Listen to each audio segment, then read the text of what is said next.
ஆண்டவராகிய இயேசு கிறிஸ்துவின் நாமத்தினாலே உங்களை வாழ்த்துகிறேன். இந்த விடியலை தேடி நிகழ்ச்சிக்கு வரவேற்கிறேன். பரிசுத்த ஆவியானவரை குறித்து தியானித்து கொண்டிருக்கிறோம். கடந்த சில நாட்களாக பரிசுத்த ஆவியானவர் யாருக்குள் வாசம் பண்ணுகிறார், பேப்டிசம் ஆஃப் த ஹோலி ஸ்பிரிட்னா என்ன அப்படின்னு படித்தோம். அதற்கப்புறம் கடந்த எபிசோடில் filled by the holy spirit, பரிசுத்த ஆவியால் நிரப்பப்படுகிற அனுபவம் என்றால் என்ன என்பதை நாம் தியானிக்க ஆரம்பித்தோம். இன்றிலிருந்து சில நாட்கள் பரிசுத்த ஆவியால் நிரப்பப்படுகிற அனுபவம் என்ன என்பதை வேதத்தின் அடிப்படையில் வசனத்தை கொண்டு உங்களுக்கு விளக்கி காட்டலாம் அப்படின்னு ஆசைப்படுகிறேன். எல்லாவற்றையும் சோதித்து பார்த்து நலமானதை பற்றி கொள்ளுங்கள். முதலாவது ஒரு காரியம், ஃபர்ஸ்ட் என்கவுண்டர், பரிசுத்த ஆவியால் நிரப்பப்படுகிற ஒரு காரியம். அப்போஸ்தலர் நடவடிக்கைகள் 2வது அதிகாரம் 4வது வசனம் வாசிக்கிறேன். அவர்கள் எல்லாரும் பரிசுத்த ஆவியினாலே நிரப்பப்பட்டு ஆவியானவர் தங்களுக்கு தந்த அருளின வரத்தின்படியே வெவ்வேறு பாஷைகளிலே பேசத் தொடங்கினார்கள். இந்த வசனத்தை பார்த்த உடனேயே நம்ம கண்ணில் பளிச்சின் படுற வார்த்தை என்ன வார்த்தை? உங்களுக்கு தெரியும் நான் என்ன சொல்ல போகிறேன்ட்டு. அந்நிய பாஷையிலே பேசினாங்க. ஃபேண்டாஸ்டிக், ரைட், எந்த மாற்று கருத்தும் இல்லை. அவங்க அந்நிய பாஷையில் இங்கே பேசுனாங்க. யார்கிட்ட பேசுனாங்க அப்படின்னு சொல்லி ஒரு சின்ன ஒரு ஸ்டடி என்ன, இங்கே இருந்தது ஒரு இன்டர்நேஷ்னல் ஆடியன்ஸ், அதாவது உலகத்தின் பல இடங்களிலிருந்து அந்த பண்டிகை காலத்திற்காக வந்திருந்த ஒரு கூட்டம். சில ஆயிரங்கள் மாத்திரமே இருக்கக்கூடிய அந்த பகுதியில் லட்சக்கணக்கான மக்கள் குமிந்திருந்த ஒரு நேரம். இன்னும் சொல்லப்போனால் பல பேர் தங்களுடைய கடைசி நாட்கள் எருசலேமில் கழிக்க வேண்டும் என்று சொல்லி அங்கே இடத்தெல்லாம் வாங்கி போட்டிருப்பாங்களாமா கல்லறைக்காக. இப்படிப்பட்ட கூட்டம் இன்னும் தாண்டி பண்டிகை காலகட்டத்தில் எருசலேம் ஊரில் நடக்கவே முடியாது, அவ்வளோ கூட்டம். அந்த மாதிரி ஒரு கூட்டம் இருக்குது. ஸோ இன்டர்நேஷ்னல் ஆடியன்ஸ் இருந்ததுனால இன்டர்நேஷ்னல் லெவல் ஆஃப் லாங்குவேஜஸ், அதாவது ஒரு கூட்ட மக்கள் இருந்தால் ஒரு மொழியில் பேசிடலாம். இங்கே பல கூட்ட மக்கள் பல மொழியில் இருக்கிறதுனால முதலாக பல மொழியில் அங்கே பேசப்படுது. இன்னொரு காரியம், அன்னைக்கு எல்லா அற்புதமும் மாந்திரிகக்காரனும் பண்ணான். 8வது அதிகாரத்தில் பார்த்தீங்க அப்படின்னா, 8வது அதிகாரத்தில் மாயவித்தக்காரனை பற்றி 3 வசனத்துக்கு மேலே வேதம் எழுதுது. யாரை பற்றி? நம்ம சைமன் த சார்சரரை பற்றி எழுது. அவரை பார்த்து அவன் கிரேட்னு எழுதியிருக்கு. அவன் அந்த மக்கள் பவர் ஆஃப் காடுன்னு சொன்னாங்கன்னு எழுதியிருக்கு. சின்னவங்கலேருந்து பெரியவங்க வர அவனுக்கு தெரியும்னு எழுதியிருக்கு. பல வருஷ காலமாக அங்கே ரொம்ப ஃபேமஸாக இருந்தான் இருக்கு. ஒரு மாயவித்தக்காரனை பற்றி இவ்வளோ காலம் எழுதியிருக்கு. அப்போது இந்த மாதிரி எல்லா அற்புதங்களும் எல்லாத்தையுமே இவங்க ரொம்ப பார்த்தவங்க. ஆனால் இங்கே நடக்கிற அந்நிய பாஷையில் பேசுகிற காரியத்தை, அதுவும் கலிலேயர், படிக்காதவங்க, பாமரன், இவங்க பேசுகிறத எந்த வகையிலும் ஏற்றுக்கொள்ளவே முடியாது. கண்டிப்பாக இது தெய்வீகமானது அப்படிங்கிறத அவங்க புரிஞ்சுக்கிறாங்க. இதுதான் என்னுடைய பின்னணி. இப்போ இந்த வசனத்தை நம்ம பார்த்த உடனே நம்ம என்ன பண்ணிட்டோம் அப்படின்னா, அந்நிய பாஷையில் பேசுனாங்க. இப்போ என் கேள்வி என்னென்னா, முதல்ல அவங்க பேசுனாங்க, புரியலையோ? என்ன பேசுனாங்க? தேவனுடைய மகத்துவங்களை அவங்க பேசுனாங்க, வேறு பாஷையில் பேசுனாங்க. இப்போ சிம்பிளாக நம்மளுடைய பார்வை என்னென்னா, ஒரு மனிதன் பரிசுத்த ஆவியினால் நிரப்பப்பட்டால் அவன் அந்நிய பாஷையிலே பேச வேண்டும் என்று நாம் ஆசைப்படுகிறோம், எதிர்பார்க்கிறோம். அது சரியாக தப்பான்னு நான் விளக்கம் பண்ண வரல. ஆனால் நான் என்ன சொல்ல வரேன்னா, ஒரு மனுஷன் தேவனுடைய ஆவியினால் நிரப்பப்பட்ட உடனே அவன் பேசினான், தைரியமாக பேசினான். என்ன பேசினான்? தேவனுடைய மகத்துவத்தை பற்றி பேசினான். இன்றைக்கி நீங்களும் நானும் ரட்சிக்கப்பட்டு அபிஷேகம் பட்டு நீங்களும் நானும் ஆவியானவரால் நிரப்பப்படுகிறவர்களாக இருந்தால் நாம் செய்கிற முதல் காரியம் என்னென்னா, we will speak about God. நாம் கர்த்தரை பற்றி பேசுவோம். சர்ச்சில் 1/2 மணி நேரம் அந்நிய பாஷையில் பேசுகிற நீங்கள் ஆட்டோலேருந்து இறங்கின உடனே உங்களால் அந்த ஆட்டோக்காரன்ட்ட ஆண்டோட மகத்துவத்தை பற்றி பேச முடியுதா? இல்லை, இங்கே சபையில் வைராக்கியம் பாராட்டி நம்ம அப்படியே அபிஷேகத்தில் நிரம்பி அப்படின்னு பல காரியங்களை செய்கிறோமே, இதை நம்ம வேலை பார்க்குற ஸ்தலத்தில் ஒரு பிரச்சனை வரும்பொழுது, இல்லை நான் உண்மையாக தான் இருப்பேன், நான் இந்த மாதிரி காரியங்களை செய்ய மாட்டேன் அப்படின்னு தேவனுடைய மகத்துவங்களை உங்கள் வாயினால் அறிக்கையிட முடிகிறதா? சரி, இங்கே பேசுனாங்க, இவங்க அந்நிய பாஷையில் பேசுனாங்க. ஆனால் இப்போ நான் என்ன சொல்ல வரேன்னா, இதையும் தாண்டி இன்னொரு கூட்டம் பேசிச்சு. எங்கே பேசிச்சு? இது அப்போஸ்தலர் நடவடிக்கைகள் 2வது அதிகாரத்தில் நடக்குது. இப்போ என்ன ஆச்சுன்னா, 7வது அதிகாரம் ஸ்தேவான் கதை உங்களுக்கு தெரியும். 8வது அதிகாரம் பர்சிக்யூஷனால் எல்லாரும் அடித்து விரட்டப்பட்டு ஒரு கூட்டம் எங்கே ஓடிச்சுன்னா அந்தியோகியா பட்டணத்துக்கு ஓடிச்சு. அந்தியோகியா பட்டணம் எப்படிப்பட்ட பட்டணம்னா, அன்னைக்கு இருந்த ரோம சாம்ராஜ்யத்தில் முதல் பெரிய பட்டணம் ரோம், 2வது பெரிய பட்டணம் அலெக்சாண்ட்ரியா, 3வது பெரிய பட்டணம் ஆன்டியாக். இந்த அந்தியோகியா பட்டணம் இதுதான் ஃபேமஸான பட்டணம். இந்த பட்டணம் பட்டணத்தை பற்றி சொல்லும் பொழுது இவனுங்களோட சாக்கடை நாத்தம் ரோம் வரைக்கும் நாறுது அப்படிம்பாங்க. அதாவது என்ன அப்படின்னா, இருக்கிறதுலே 1ஆம் நம்பர் கேவலமான ஊர் அந்தியோகியா ஊர்.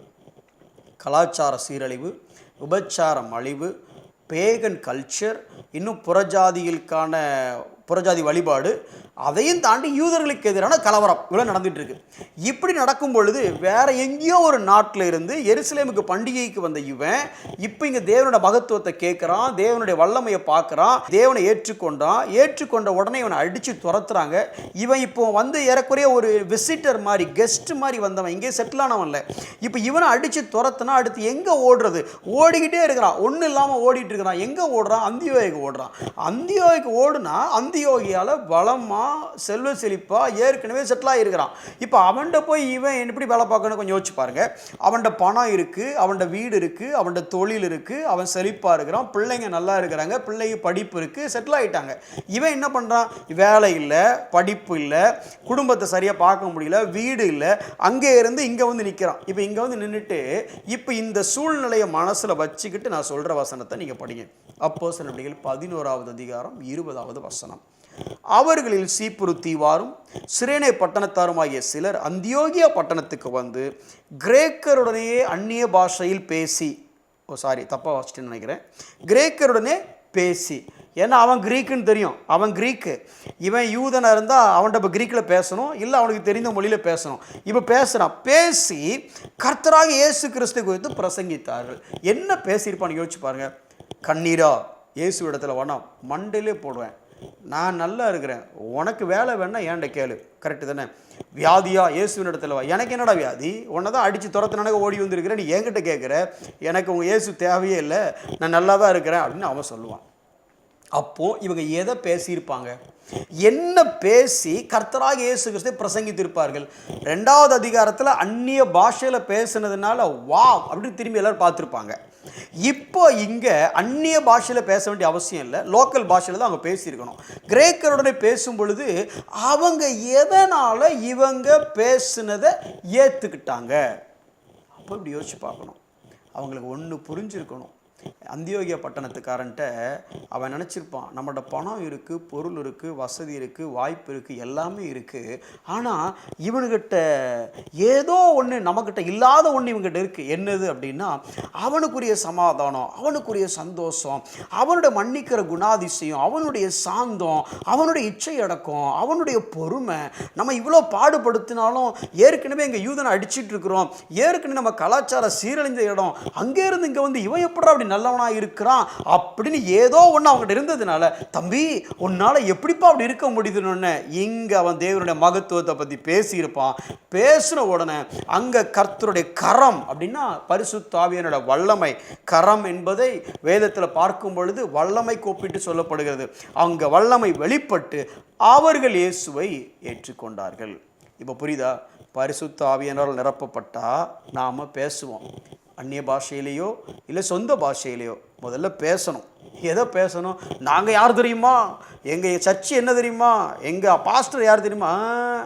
முதல்ல தேவனுடைய மகத்துவங்களை பேசணும். நீங்கள் ஆவியானவரால் நிரப்பப்படுகிறீர்களா? நிரப்பப்பட்டால் பேசுவீர்கள்.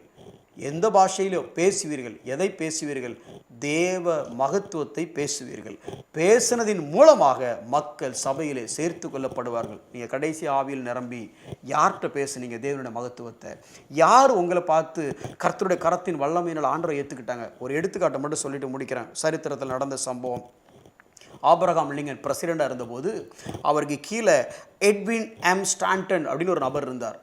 இவர் ஒரு வெள்ளைக்காரர்னா, ஆபிரகாம் லிங்கனை பற்றி உங்களுக்கு தெரியும், ஒரு கருப்பின போராளி, விடுதலைக்காக போராடினவர். இப்போ இந்த மனுஷனுக்கு அவர் மேலே மரியாதையே கிடையாது. ஆனால் அவர் பிரசிடென்ட்டு, அவருக்கு கீழே இந்த ஆள் செக்ரட்டரி ஆஃப் வார் அப்படின்னு சொல்லி வேலை பார்த்துட்டு இருந்தார், போர் சம்மந்தப்பட்ட காரியங்கள். அப்போ ஒரு சிவில் வார், உள்நாட்டு போர் நடந்துட்டு இருந்துச்சு. அதனால் இவர் ஆபிரகாம் லிங்கனை மதிக்கவே மாட்டார். பல முறை ஆபிரகாம் லிங்கனை பற்றி ரொம்ப கேவலமாக பேசுவார். ரொம்ப சுருக்கமாக சொல்ல போனால் ஒரு முறை கொரில்லா அப்படின்னு சொன்னார் ஆபிரகாம் லிங்கனை. உடனே ஒருத்தர் போய், sir Abraham Lincoln sir, president sir, உங்களை பார்த்து உங்களுக்கு கீழே வேலை பார்க்குறாங்கள செக்ரட்டரி, அவன் கொரில்லான்னு சொன்னான் சார் அப்படின்னு. அப்போ நான் இருந்தால் எங்கே எடு ஆர்டரை சைன் பண்ண, தூக்கு அவனை, ஆர்டரை வேலையை விட்டு இப்போ தூக்குறோம், நாளைக்கு ஊரை விட்டு தூக்குறோம், ஏன் விட்டால் உலகத்தொட்டு தூக்குறோம் அப்படின்னு நம்ம வேலை செஞ்சுருப்போம். நம்ம சர்ச்சை விட்டு கூட தூக்கிடுவோம்ல, அப்படி தான். சரி உங்களுக்கு புரிய வேண்டாம், டைம் ஆகிடுச்சு. அப்போது இந்த கொரிலான்னு சொன்னவரை போய் ஆபிரகாம் லிங்கன் அவங்கள பார்த்து கொரிலான்னு சொன்ன உடனே ஆபிரகாம் லிங்கன் ஆரம்பத்திலிருந்து ஆண்டவருடைய வார்த்தையில் வளர்க்கப்பட்டவர். அவர் என்ன சொன்னார் தெரியுமா? அவர் என்ன பேசினார் தெரியுமா? அவர் என்ன பேசினார்னா, ஸ்டாண்டனா சொன்னார். ஆமாம் சார், அவர் யூஸ்வலாக தப்பாக அது சொல்ல மாட்டாரே. இப்போ இவன் அங்கே போய் என்ன சொல்லியிருப்பான்னு நினைக்கிறீங்க? சரி அதை விடுங்க.